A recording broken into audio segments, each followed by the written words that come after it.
দুই বাসের রেশারেশিতে দুর্ঘটনার কবলে বাইকে আরোহী, মৃত ছেলে, আহত বাবা। ঘটনায় ব্যাপক উত্তেজনা ছড়ালো হুগলির ধনিয়াখালীর গোপীনগর এলাকায়। তারকেশ্বর বর্ধমান রোড অবরোধ করে বিক্ষোভ দেখান এলাকার বাসিন্দারা। এমনকি বাস ভাঙচুর করা হয়। বাস চালকদের শাস্তি এবং মৃতর ক্ষতিপূরণের দাবিতে দীর্ঘক্ষণ রাস্তা অবরোধ করে বিক্ষোভ দেখান এলাকার বাসিন্দারা। ঘটনাস্থলে পুলিশ এসে পরিস্থিতি নিয়ন্ত্রণে আনার চেষ্টা করে। স্থানীয় সূত্রে জানা গেছে, এদিন বিকালে মগরা থেকে তারকেশ্বর আসছিল একটি যাত্রীবাহী বাস। একই দেখে চুচুড়া থেকে তারকেশ্বর আসছিল অপর একটি যাত্রীবাহী বাস। দুটি বাসই রেশারেশি করছিল বলে অভিযোগ স্থানীয় বাসিন্দাদের। সেই সময় ধনিয়াখালী 10ঘড়া থেকে বাইকে করে তারকেশ্বরে আসছিল পল্লব বিশ্বাস ও তার বাবা অমর বিশ্বাস।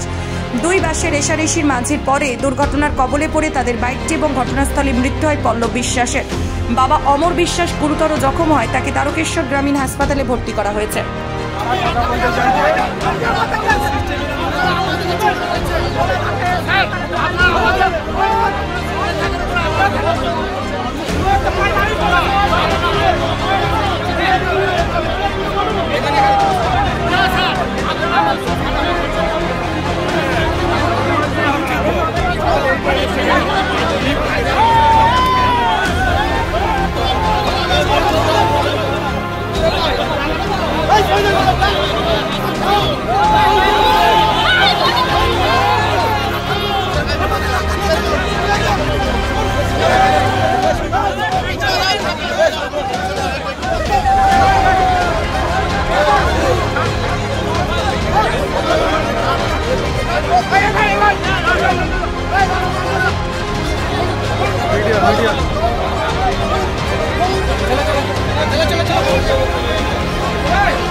ঘটনা হচ্ছে, এখানকার একটা ছেলে এবং তার বাবা একটা স্কুটি গাড়ি নিয়ে রোডে উঠেছে এবং দুটো বাসে ওভারটেক করছে।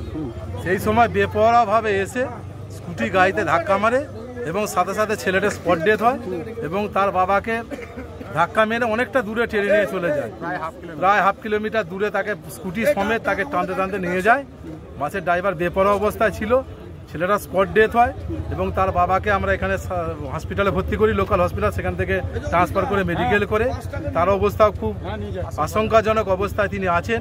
তাদের পরিবারে দুটোই পুরুষ ফ্যামিলি ছিল, দুজনই হয়তো ডেথ হয়ে যাবেন, এই একজন স্পট ডেথ, একজন হয়তো তিনিও বাঁচবেন না।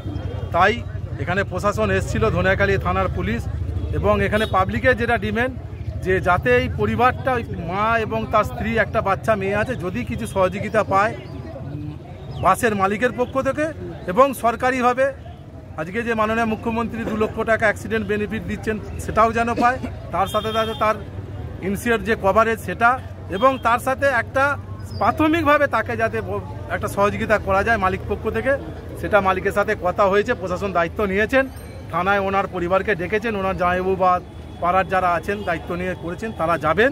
সন্ধ্যেবেলাটা বসে আলোচনার মধ্য দিয়ে পরিবারের পাশে থাকার আশ্বাস প্রশাসন এবং আমরা লোকাল নেতৃত্ব হিসেবেও তাদের পাশে, পরিবারের পাশে আমরা আছি। এলাকার তো আপনারা জনপ্রতিনিধি, এলাকাটা দিয়ে রাখেন, কীভাবে পরিবারের পাশে থাকবেন?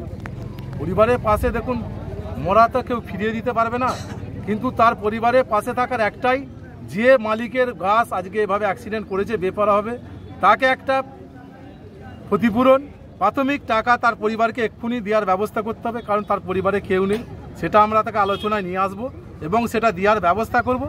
এবং তার যে সরকারিভাবে যে 2 লক্ষ টাকা মুখ্যমন্ত্রী দিচ্ছেন সেই বেনিফিট এবং তার ইন্স্যুরেন্স ক্লেমটা যাতে পায় হিউজ অঙ্কের, তার কারণ আমরা জেনেছি যে বাসের কাগজপত্র একদম ওকে আছে, আপ টু ডেট আছে, অসুবিধে নেই, তাই ইন্স্যুরেন্স ক্লেমটাও যাতে পায়, তার জন্য আমরা তার পরিবারের পাশে থেকে যেটুকু সহযোগিতা করার, থানা, পুলিশ, কোর্ট, যেখানে যাবার দরকার আমরা আশ্বস্ত দিয়েছি, আমরা পাশে আছি পরিবারে। বাসের যারা চালক এবং খালাসি কেউ কি আটক হয়েছে? না না, তারা ছুটে পালিয়ে গেছে, তাদের ধরা যায়নি।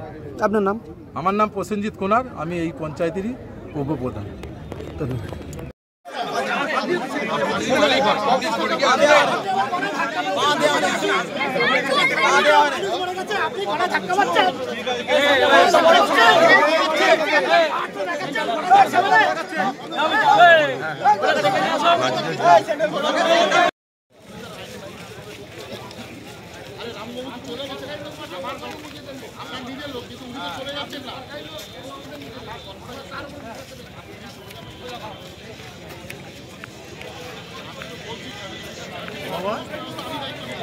আমি বাবা এই তো স্পটে একদম